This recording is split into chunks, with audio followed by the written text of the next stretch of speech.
Welcome to Greater Baltimore Committee's Community Conversation Series. I'm Don Fry, President and CEO of the Greater Baltimore Committee. The GBC Community Conversation Series provides an opportunity to highlight the work of GBC member companies in the community. All too often, this work goes unnoticed or recognized to the extent that it should be. Today, we're pleased to be joined by Bill McCarthy, Executive Director of Associated Catholic Charities.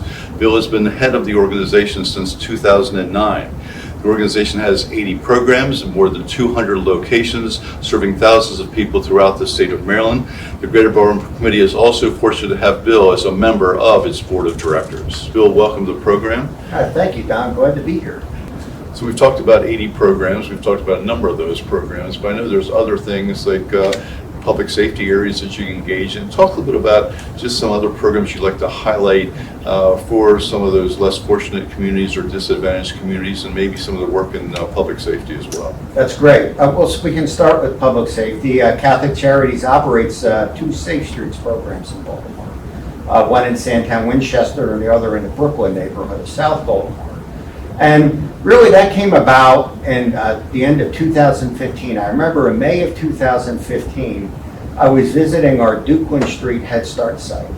And the site director told me 7 of the 50 children in that classroom had lost, in that site, had lost a father or a grandfather to gun violence that school year.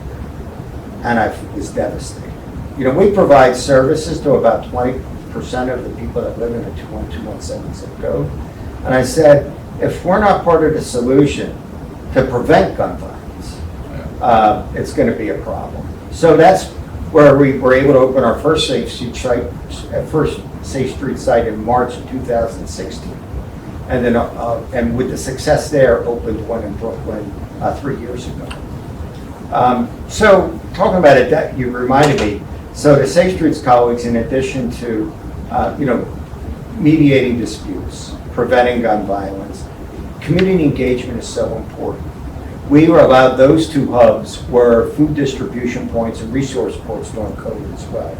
So delivering groceries to people in those neighborhoods, providing other resources. So that's just one of our initiatives on public safety. We all have a shared responsibility.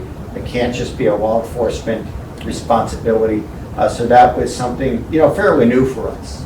Other programs, we are a large provider of workforce training and workforce development through our Daily Bread Employment Center, Christopher Place, Residential Employment Academy, my brother's keeper in West Baltimore, and St. Edward's Workforce Development Center as well. Talk about workforce development. There's a new program that you've started to really address the next generation, or training the next generation of nursing assistants, called compassionate caregivers.